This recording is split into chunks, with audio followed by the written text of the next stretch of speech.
All right, my name's Alan Pierce. We're here today with Tom Engel. Tom Engel is over 35 years. He's been practicing criminal law for over 35 years. He practices in Edmonton. And again, in the interest of full, fair, and frank disclosure, Tom is a good friend of mine. I talk to him routinely. He's in my Edmonton office. He's across the hall from me. We're at his office right now. Tom is incredibly well known as, probably within Alberta. He's based out of Edmonton, but he's incredibly well known throughout Alberta, or the name Tom Engel is very well known throughout Alberta, and he's known, in addition for being a very diligent criminal lawyer, and that's what he does.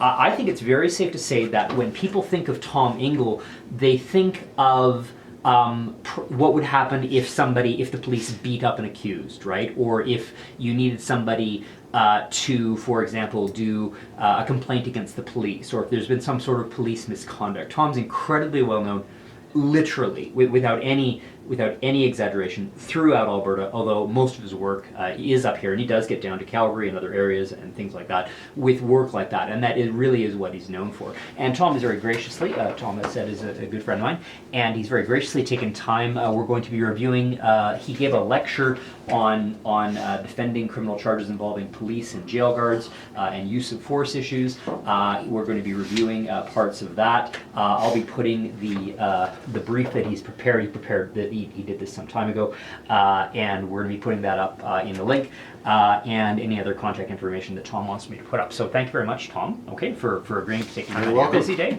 And Tom, why don't you just start, I know that, I mean, we don't have to mechanically go through the brief here, but let's say hypothetically, okay. So, by the way, yeah, what kind of audience am I speaking to? You're speaking, well, the idea just is... anybody, right? Well, lawyer, yeah, I mean, this goes out, and again, this goes out on YouTube, so this goes out on the internet, okay, which is completely, and I don't believe Tom is the most internet person that I know. Well, I use the email.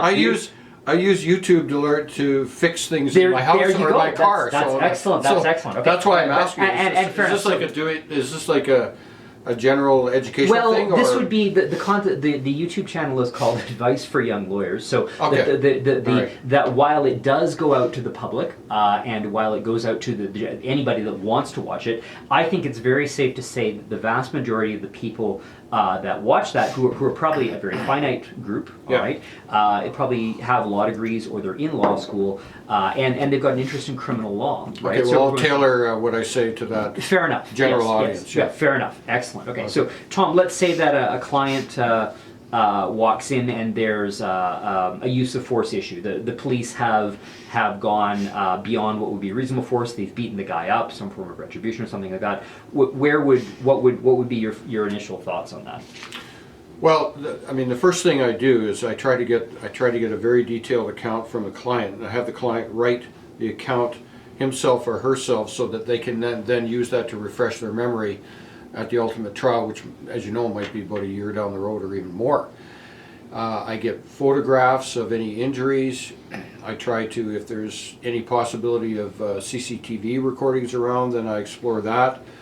And I generally write to the police and ask them to preserve any CCTV recordings from their detachment or cell block, depending on where it happened and this sort of thing.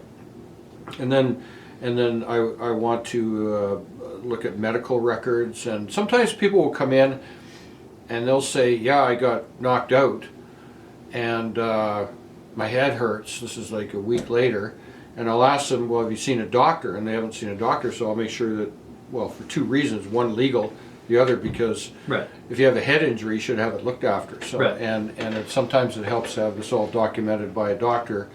That's the secondary reason, but the primary reason is to make sure that they get their healthcare needs handled. And then after that, now I'll tell you this, that you have to be aware, every lawyer must be aware that there are strict statutory limitations for doing things outside of the criminal law defense. And I think even though you're a criminal defense lawyer, you better be aware of those statutory limitations. So, and in that, just to clarify there, you're not talking about the criminal trial. Are you talking about an LRB hearing? Are you talking I'm talking about if you want to make a complaint, if you want that officer to be disciplined for what he or she did to you, you must make a complaint under the Police Act against non-RCMP officers in Alberta within 1 year of the date of it happening. Okay, all right. For the RCMP, it's the same limitations, a fairly recent development, 1 year. Okay. But a different statute, I take it? Yeah, it's the RCMP Act. But Okay. Yeah. but the commissioner, I think it's the commissioner, can extend it. There's no possibility of it being extended for a non-RCMP complaint. Okay. The other thing you have to know is that you have 2 years to sue. Okay. Same as any civil suit. So if you want to sue, the statement of claim has got to be filed within 1 year. Obviously, you can file it within 1 year, and then you can sit on the statement of claim for up to a year before you have to serve it. So you got a 3-year limitation there. Right. But I've seen cases where client will come in, say having been defended by another lawyer Right. on the criminal charges, and they come in and they're beyond the time to sue, or they're beyond the time to complain. Right. And they haven't been told that. So I think we all have a duty to be aware of that, even if we're just strictly a criminal defense lawyer. Right.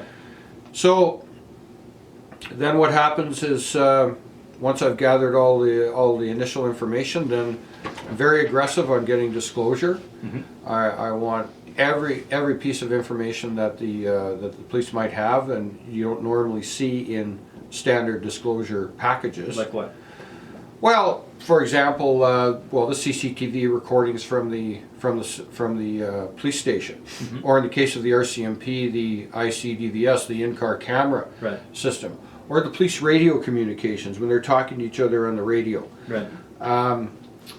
And quite often in these things, there are a number of other officers there, other than the ones who submit reports or notes. Right. So I ask for their notes or reports, and if they don't have any, then I want detailed will says Right. from them.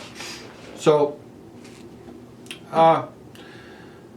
also I want to see, especially from the Edmonton Police Service, the computer tracking record in relation to their computer generated reports. Okay. I want to see when they were started, when they worked on them, when they were reworked, what messages went back from their supervisory unit called IMAC, Right. IMAC, to the officer about what needed to be reworked. Unfortunately, they don't preserve the original draft, but at least you can get a clue about what was changed. Now that's very interesting, because I know when I was looking at things like that, if we're talking about the same types of documents, I find those kind of counterintuitive. They're not the easiest things to read. Are you talking about the general printouts that you'll get? Well, with the RCMP, they're called task activity logs. Okay. You have the same thing with the Edmonton Police Service. Right. Calgary has something different. Right. I don't know what it is, but Right. they're difficult to read, and they'll start at entry number 1. It might go to 500. Right. So entry number 1 is actually the oldest. Right. Sorry, the newest. Right. So if you want to go to the first entry, you have to go to number 500. Okay. And when you're doing that, am I correct in understanding is what you just said? You're looking to see how much they've reworked the computer notes. Is that correct? Well, Or not? I Did I misunderstand? I want to know if the report was reworked, Right. and I want to know what the topic of reworking was. Right. And that'll come out in the rework commentary. Sometimes the rework commentary is just come and see me. Right. So it won't tell you what was reworked. Right. But it'll also tell you when the officer first opened up the report to start working on it, and when the officer finished it. And sometimes it could be weeks. Right. So they're working on this thing for weeks, Right. which is important. Right. Why is it taking them so long to Exactly. work Yeah. on writing all of the What happened. circumstances Right. of Yeah, using the exactly. force, right? Yeah. Yeah. So, and it obviously, the longer it takes, then the more opportunity there is for collaboration. Sometimes you'll see one task activity log for one officer's report, another one for the other officers, and they're working on it at the same time. Right. Well, the question, okay, well, where were you? You guys were in the same room, Right, working on yeah. it together, right? Right. And they can also read each other's reports by way of the by way of this computer system that they use to write reports. So there's all sorts of fruitful information there. That it sounds like it. It sounds like Yeah. I'll probably I'll take that's good. So now you've indicated in your earlier lecture, okay, that you stated that there were 4 scenarios where police use of force arise in defense of criminal charges, right? And then you list the 4 right there. Now, could you again you list assault PO and then the section numbers? Could you just go through and explain broadly what you mean by these things, so when people are reading the brief, they know what you're talking about there? So you have a crime of simple assault. You assault anybody, that's assault. Right. There's a special crime of assaulting a police officer. That's assaulting a police officer in the lawful execution of his duty, and then there are different variations of those kinds of assaults. And then there's obstructing a police officer or resisting a police officer in the lawful execution of his duty. Okay. So they come up, the use of force issues almost always come up when you're talking about assault PO Right. or obstruct or resist PO.